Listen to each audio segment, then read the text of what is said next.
ஆச்சி என தமிழ் சினிமா ரசிகர்கள் அன்போடு அழைத்து வந்த நடிகை மனோரமா கடந்த 2015ஆம் ஆண்டு அக்டோபர் 10ஆம் தேதி உயிரிழந்தார்.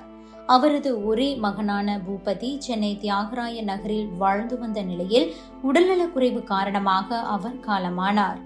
அம்மா இறந்த அதே அக்டோபர் மாதமே மகனும் இறந்திருக்கிறார்.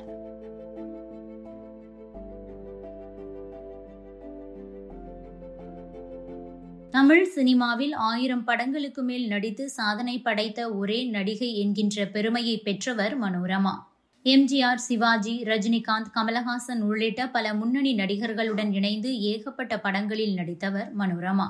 இன்றளவும் நகைச்சுவை உலகில் மனோரமா இடத்தை பிடிக்க ஒருவரால் கூட முடியவில்லை. தனது மகனை எப்படியாவது சினிமாவில் பெரிய நடிகராக மாற்ற வேண்டும் என முயற்சித்தாலும் சினிமாவில் பூபதியால் சாதிக்க முடியவில்லை. சிவாஜி கணேசனே வியந்து பாராட்டிய நடிகை என்றால் அது மனோரமாதான். தில்லானா மோகனாம்பாள் படத்தில் ஜில் ஜில் ரமாமணியாக நடித்து மனோரமா ஒட்டுமொத்த தமிழ் சினிமா ரசிகர்களையும் சிரிப்பலையில் ஆழ்த்தினார். சம்சாரம் அது மின்சாரம் படத்தில் விசுவே மனோரமாவின் நடிப்பை பார்த்து மிரண்டு போய்விட்டார். அண்ணாமலை படத்தில் ரஜினிகாந்துக்கு அம்மாவாக மனோரமா நடித்த நடிப்பை யாராலும் மறக்க முடியாது. மனோரமா ராமநாதன் என்பவரை திருமணம் செய்து கொண்டார். அவருக்கு ஆண் குழந்தை பிறக்க பூபதி என பெயர் வைத்து வளர்த்தார். ஒரு சில படங்களில் நடித்தாலும் பூபதிக்கு பெரியதாக சினிமாவில் வெற்றி கிடைக்காத நிலையில் சினிமாவிலிருந்து விலகி வாழ்ந்து வந்தார். உடல்நலக்குறைவு காரணமாக அவர் இன்று உயிரிழந்தார். தூரத்து சொந்தம் படத்தில் மனோரமாவுடன் இணைந்து நடித்து சினிமாவில் அறிமுகமானார். அதன் பின்னர் சரணம் ஐயப்பா, காஷ்மீர் காதலி, குடும்பம் ஒரு கதம்பம் மற்றும் மணல் கயிறு என சுமார் 5 படங்களில் சிறு சிறு வேடங்களில் நடித்து வந்தார். அவரை எப்படியாவது பெரிய நடிகராக்கிவிட வேண்டும் என மனோரமா போட்ட முயற்சி எல்லாம் வீணானது. மதுவுக்கு அடிமையான நிலையில்தான் மனோரமாவின் மகன் பூபதியால் சினிமாவில் பெரிய நடிகராக வர முடியவில்லை என்றும் கூறுகிறார்கள்.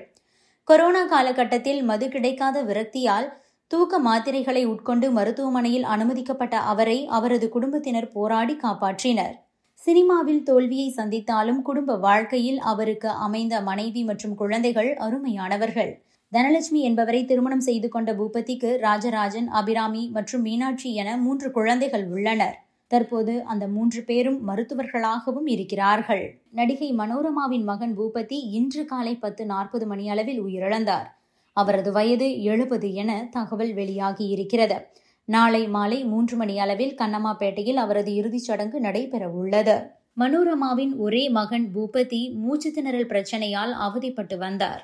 கடந்த வாரம் தனியார் மருத்துவமனையில் சிகிச்சை பெற்று வீட்டில் வந்து ஓய்வெடுத்துக் கொண்டிருந்தார். இந்த நிலையில்தான் தனது அம்மா மனோரமா பயன்படுத்திய கட்டலிலேயே இன்று காலை அவரது உயிர் பிரிந்திருக்கிறது.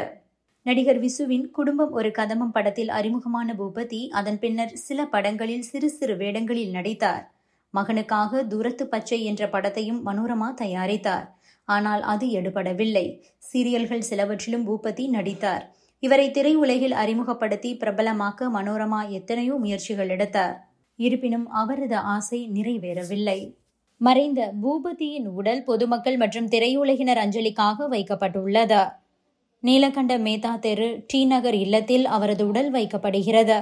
அவரது இறுதிச் சடங்குகள் நாளை மதியம் 3 மணிக்கு மேல் கண்ணம்மாப்பேட்டை மயானத்தில் நடைபெறும். தாயின் புகழை தாங்கி வாழ்ந்த பூபதி திரையுலகில் தனது பங்களிப்பையும் செலுத்தி சென்றிருக்கிறார். ஆச்சி மனோரமாவின் ரசிகர்களும் திரையுலகினரும் அவரது மறைவுக்கு தங்களது ஆழ்ந்த இரங்கல்களை தெரிவித்து வருகின்றனர்.